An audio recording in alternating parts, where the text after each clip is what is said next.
con 17 años aprendiendo algo que él siempre llevó muy a gala. Dada su escasa formación académica, pues tuvo que aferrarse a lo poco o mucho que le ofreció la vida. Y esto fue nada más y nada menos que un curso acelerado para aprender taquigrafía. Y a fe que aprendió taquigrafía. Ya era un joven reportero de 17 años, ya quería trabajar como periodista, y la taquigrafía le vino muy bien, porque le permitió adentrarse en el mundo del Parlamento británico. Allí necesitaban cronistas, necesitaban reporteros que fueran ágiles con la pluma y muy descriptivos a la hora de interpretar las reacciones, los discursos de los parlamentarios, los grandes lores británicos. Ahí estaban con sus discursos. Bueno, pues Charles Dickens consigue un trabajo como cronista de Parlamento británico. Y esto va a estar muy bien, porque aquí le tenemos ya con sus primeros dineretes, haciéndose un huequecito entre la clase periodística británica y todos siempre aplaudiendo al joven Charles, porque consigue hacer unas muy buenas crónicas. Este oficio de cronista parlamentario le permite ahondar un poco más en su gran baza fuerte, su baza secreta, la descripción, la narrativa. Sus pequeños ojos vivaces le permiten verlo todo. Contempla cómo gesticulan los lores, ve cómo vienen adornados, cómo vienen vestidos, ve cómo interpretan, cómo leen sus discursos, y él se interesa por eso, y lo empieza a contar como nadie. Tiene tan solo 18 o 19 años, y ya todos se empiezan a fijar en ese pequeño reportero. El joven Dickens promete, ya lo creo que promete. Ha conseguido un estupendo trabajo en un periódico regentado por un tío suyo, The Mirror of Parliament, el espejo, el cristal del Parlamento.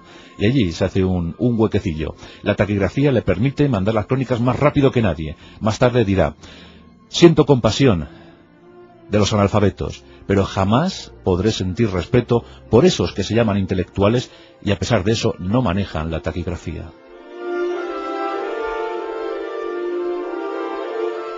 El poco dinero que ya va ganando le permite también cumplir con un sueño, y es el de apuntarse a clases de interpretación. Quiere ser actor teatral. Uno de sus fuertes es Shakespeare, interpreta muy bien a Shakespeare. Y bueno, pues le tenemos con 19 años a punto de hacer un casting, a punto de hacer una gran prueba para ser actor teatral, para poder interpretar a su amado Shakespeare.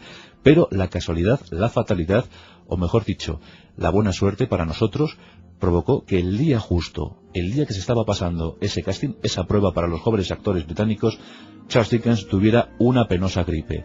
La gripe le impidió pasar esa prueba. Hubiese sido un buen actor, pero nosotros no le hubiésemos conocido.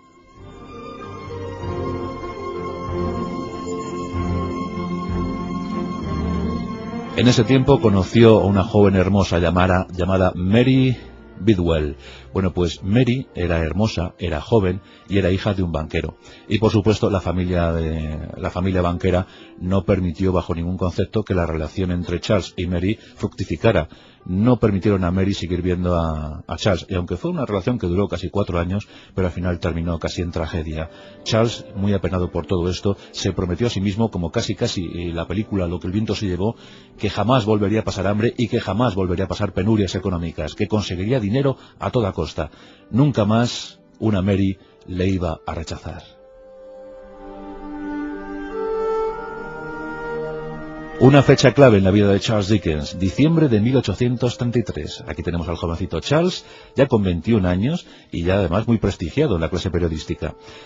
Y le tenemos en diciembre de 1833, escribiendo para su periódico, para The Mirror of Parliament. Bien, pues aquí se junta con un hombre muy curioso. Se llama George Hogarth. George es redactor jefe de The Mailing Magazine. Bueno, pues el Mailing Magazine le va a ofrecer algo muy curioso a Charles Dickens. George le propone: sigue escribiendo para tu periódico, pero ¿por qué no me pasas una crónica de lo social? ¿Por qué no me pasas una crónica de la vida cotidiana en Londres? Claro, Charles está muy intrigado porque dice: bueno, mi oficio es de cronista parlamentario, no puedo firmar con mi nombre. Dice: bueno, pues busquemos un seudónimo para ti, pero eso sí, dame esas crónicas porque te las voy a pagar bien y seguro que van a gustar. A Charles se le ocurrió un seudónimo, Both. Desde entonces, en el Mailing Magazine, alguien va a ofrecer artículos bajo el seudónimo de Both. Será un éxito abrumador, porque Charles se había entrenado muchísimo en el Parlamento, sabía describir como nadie, y empieza a interesarse por los mercadillos londinenses, empieza a mirar a la gente que transita, que deambula por las calles, se mete en los pubs para ver cómo son los londinenses, y empieza a contarlo todo, cómo visten, cómo son, cómo hablan, Y eso provoca auténtica sensación. La sociedad londinense va corriendo a comprar ese periódico, ese magazine, para averiguar cómo son ellos mismos. Se lo está contando un tal Boz.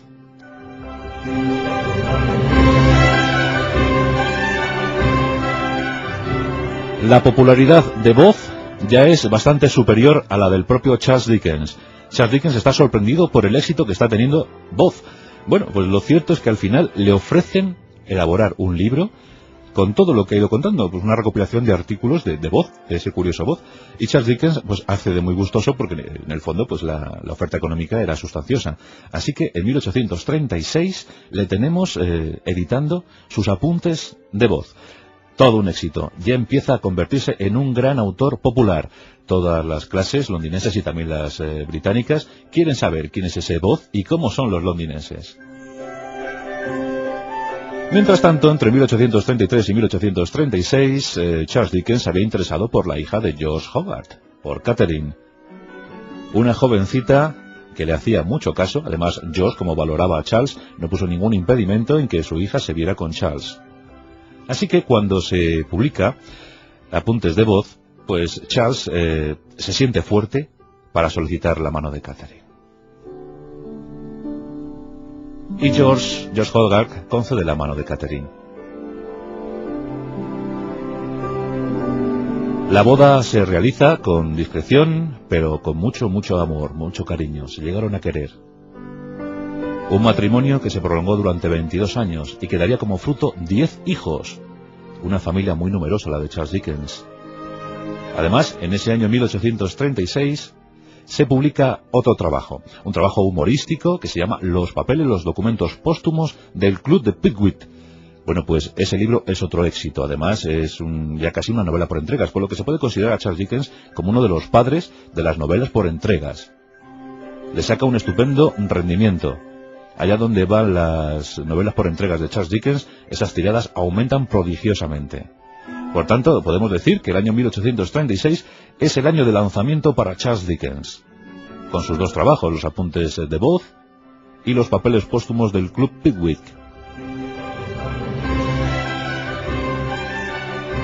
La nueva familia Dickens se encuentra muy feliz, muy optimista por cómo se presenta el futuro. En 1837 llega al trono la reina Victoria. Comienza la época, la era victoriana, que se prolongará hasta el año 1901. Una reina muy longeva que marcó con su carácter, que marcó con su carisma a toda una sociedad, a todo un imperio el británico. Recordemos que en 1877 sería nombrada nada más y nada menos que emperatriz de la India. Bueno, pues en ese año de 1837, Charles Dickens publica su primera gran novela, Oliver Twist. Desde luego, una novela autobiográfica. En esa novela, un niño huérfano, él a sí mismo se quiso poner casi como huérfano, supongo que sus padres le habían defraudado muchísimo.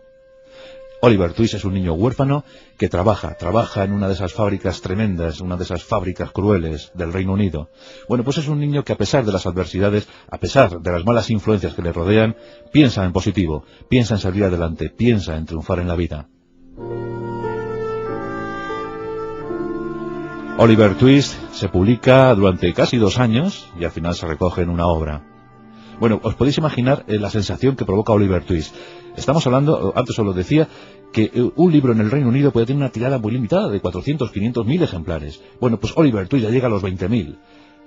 Libros de Charles Dickens llegarán a venderse el número de 100.000, 120.000, 130.000. Es asombroso, todo el mundo quiere saber cómo escribe, qué hace, qué piensa, cómo es Charles Dickens. Y llegan nuevos trabajos y nuevas acreditaciones para Charles Dickens. Ya nunca más volverá a pasar hambre.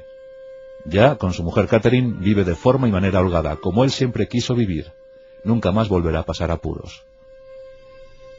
A tanto llega la fama de Charles Dickens, con sus obras, que en el año 1840 realiza un viaje a Estados Unidos. Allí va a dar una serie de conferencias y habla sobre la esclavitud. Le tiene horrorizado el asunto de la esclavitud. Él lo había pasado muy mal, siendo casi un niño esclavo.